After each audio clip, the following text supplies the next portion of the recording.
Hi ನಮಸ್ತೆ, ಎಲ್ಲರೂ ಕೂಡ ಹೇಗಿದ್ದೀರಾ? ಮಕರ ಸಂಕ್ರಾಂತಿ ಹಬ್ಬ ಹಿಂದೂಗಳಿಗೆ ತುಂಬಾನೇ ವಿಶೇಷವಾದ ಹಬ್ಬ. ಎಳ್ಳು ಬೆಲ್ಲ ಬೀರಿ ಪರಸ್ಪರ ಶುಭವನ್ನ ಆರೈಸುವ ಹಬ್ಬ ಇದಾಗಿದೆ.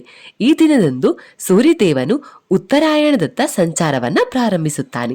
ಮಕರ ಸಂಕ್ರಾಂತಿ ಹಬ್ಬದ ದಿನದಂದು ನಾವು ಸೂರ್ಯನಿಗೆ ಪ್ರಿಯವಾದ ಈ ಬಣ್ಣದ ಬಟ್ಟೆಯನ್ನು ಧರಿಸುವುದು ತುಂಬಾನೇ ಶುಭ ಅಂತ ಹೇಳಲಾಗುತ್ತೆ.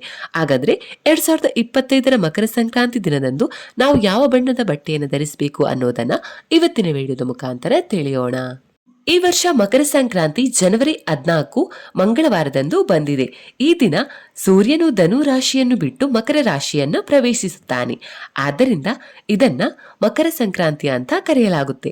ಅಂತಹ ಪರಿಸ್ಥಿತಿಯಲ್ಲಿ ನಿಮ್ಮ ಜಾತಕದಲ್ಲಿ ಸೂರ್ಯನನ್ನ ಬಲವಾಗಿಡಲು, ಸೂರ್ಯದೇವರ ಆಶೀರ್ವಾದವನ್ನ ಪಡೆಯಲು ಮತ್ತು ನಿಮ್ಮ ಕಡೆ ಅದೃಷ್ಟವನ್ನ ಆಕರ್ಷಿಸಲು ಉತ್ತಮ ಮಾರ್ಗವೆಂದರೆ ಮಕರ ಸಂಕ್ರಾಂತಿಯ ದಿನದಂದು ಸೂರ್ಯನನ್ನ ಪ್ರತಿನಿಧಿಸುವ ಬಣ್ಣಗಳನ್ನು ಧರಿಸುವುದು. ಇದಕ್ಕಾಗಿ ನೀವು ಮಕರ ಸಂಕ್ರಾಂತಿಯಂದು ಯಾವ ಬಣ್ಣದ ಬಟ್ಟೆಗಳನ್ನು ಧರಿಸುವುದು ಎನ್ನುವುದನ್ನ ಒಂದೊಂದಾಗಿ ತಿಳಿಯೋಣ. ಮೊದಲನೇದಾಗಿ ಕಿತ್ತಳೆ ಬಣ್ಣದ ಬಟ್ಟೆ.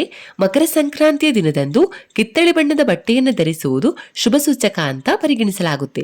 ಈ ಬಣ್ಣವು ಸೂರ್ಯನ ಶಕ್ತಿಯನ್ನು ನಿಮ್ಮತ್ತ ಆಕರ್ಷಿಸುತ್ತೆ. ಇದು ಸೂರ್ಯದೇವರ ಆಶೀರ್ವಾದವನ್ನ ನೀಡುವುದಲ್ಲದೆ ಸೂರ್ಯ ದೋಷದಿಂದ ನಿಮಗೆ ಪರಿಹಾರವನ್ನ ಕೂಡ ನೀಡುತ್ತೆ. ಅದೃಷ್ಟವು ನಿಮಗೆ ಅನುಕೂಲಕರವಾಗಲು ಪ್ರಾರಂಭಿಸುತ್ತೆ ಮತ್ತು ನಿಮ್ಮ ಅದೃಷ್ಟವು ಹೆಚ್ಚಾಗುತ್ತೆ.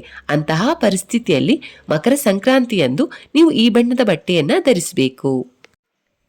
ಎರಡನೆಯದಾಗಿ ಬಿಳಿ ಬಣ್ಣದ ಬಟ್ಟೆ. ಕೆಂಪು ಬಣ್ಣವು ಸೂರ್ಯನ ಉಗ್ರ ಶಕ್ತಿಯನ್ನ ಪ್ರತಿನಿಧಿಸುತ್ತೆ. ಆದ್ದರಿಂದ ಸೂರ್ಯನ ಬಣ್ಣವಾಗಿದ್ದರೂ ಮಕರ ಸಂಕ್ರಾಂತಿಯಂದು ಅದನ್ನು ಧರಿಸುವುದನ್ನು ನಿಷೇಧಿಸಲಾಗಿದೆ. ಅಂದರೆ ಕೆಂಪು ಬಣ್ಣವನ್ನು ಧರಿಸುವುದನ್ನು ನಿಷೇಧಿಸಲಾಗಿದೆ. ಆದರೆ ಇದಕ್ಕೆ ವಿರುದ್ಧವಾಗಿ ಬಿಳಿ ಬಣ್ಣವು ಸೂರ್ಯನ ಆಹ್ಲಾದಕರ ಒಲಪನ್ನ ಸಂಕೇತಿಸುತ್ತೆ. ಅಂತಹ ಪರಿಸ್ಥಿತಿಯಲ್ಲಿ ಮಕರ ಸಂಕ್ರಾಂತಿಯ ದಿನದಂದು ನೀವು ಬಿಳಿ ಬಣ್ಣದ ಬಟ್ಟೆಗಳನ್ನು ಧರಿಸಿರುವುದರಿಂದ ಮನೆಯಲ್ಲಿ ಕೌಟುಂಬಿಕ ಶಾಂತಿ ನೆಲೆಸುತ್ತೆ ಅಂತ ಅರ್ಥ. ಮೂರನೆಯದಾಗಿ ಹಸಿರು ಬಣ್ಣದ ಬಟ್ಟೆ. ಮಕರ ಸಂಕ್ರಾಂತಿಯ ದಿನದಂದು ಪ್ರಕೃತಿ ತನ್ನ ಸ್ವರೂಪದಲ್ಲಿ ಬದಲಾವಣೆಗಳನ್ನು ತರುತ್ತೆ. ಪ್ರಕೃತಿ ತನ್ನ ಸೌಂದರ್ಯ ಮತ್ತು ಔದಾರ್ಯವನ್ನ ಪ್ರದರ್ಶಿಸುವ ಸಮಯ ಇದಾಗಿರುತ್ತೆ. ಅಂತಹ ಪರಿಸ್ಥಿತಿಯಲ್ಲಿ ಮಕರ ಸಂಕ್ರಾಂತಿಯ ದಿನದಂದು ಹಸಿರು ಬಣ್ಣದ ಬಟ್ಟೆಗಳನ್ನು ಧರಿಸಿರುವುದರಿಂದ ಸೌಂದರ್ಯ ಹೆಚ್ಚಾಗುತ್ತೆ, ಆಂತರಿಕ ದೋಷಗಳು ದೂರವಾಗುತ್ತೆ, ಕುಟುಂಬದಲ್ಲಿ ಸಂತೋಷವೂ ತರುತ್ತೆ ಮತ್ತು ಪ್ರಗತಿಯ ಹಾದಿಯನ್ನ ತೆರೆಯುತ್ತೆ. ನಾಲ್ಕನೆಯದಾಗಿ ಹಳದಿ ಬಣ್ಣದ ಬಟ್ಟೆ.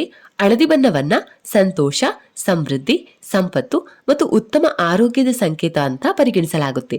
ಮಕರ ಸಂಕ್ರಾಂತಿಯ ದಿನದಂದು ಹಳದಿ ಬಣ್ಣವು ವಿಶೇಷವಾಗಿ ಮಂಗಳಕರವೆಂದು ಉಲ್ಲೇಖಿಸಲಾಗಿದೆ.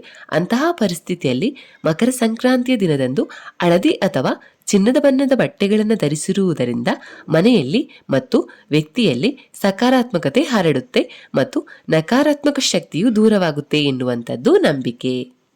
ಕೊನೆಯದಾಗಿ ಕಪ್ಪು ಬಣ್ಣದ ಬಟ್ಟೆ. ಭಾರತದಾದ್ಯಂತ ಆಚರಿಸಲಾಗುವ ಮಕರ ಸಂಕ್ರಾಂತಿಯಂದು ಕಪ್ಪು ಬಣ್ಣವನ್ನು ಧರಿಸುವುದು ವಾಡಿಕೆ. ಇಂದು ಹಬ್ಬಗಳಲ್ಲಿ ಅಥವಾ ಯಾವುದೇ ಶುಭ ಸಂದರ್ಭದಲ್ಲಿ ಕಪ್ಪು ಬಣ್ಣದ ಬಟ್ಟೆಯನ್ನು ಧರಿಸುವುದನ್ನು ಅಶುಭ ಅಂತ ಪರಿಗಣಿಸಲಾಗುತ್ತೆ. ಆದರೆ ಮಕರ ಸಂಕ್ರಾಂತಿಯಂದು ಕಪ್ಪು ಬಣ್ಣದ ಬಟ್ಟೆಯನ್ನು ಧರಿಸುವುದರ ಕಾರಣವೇನೆಂದರೆ ಕಪ್ಪು ಬಣ್ಣವು ಸೂರ್ಯದೇವನೊಂದಿಗೆ ಸಂಬಂಧವನ್ನ ಹೊಂದಿದೆ. ಸೂರ್ಯದೇವನು ಮಕರ ಸಂಕ್ರಾಂತಿಯ ದಿನದಿಂದ 1 ತಿಂಗಳು ತನ್ನ ಮಗ ಶನಿಯನ್ನು ಭೇಟಿ ಮಾಡುತ್ತಾನೆ.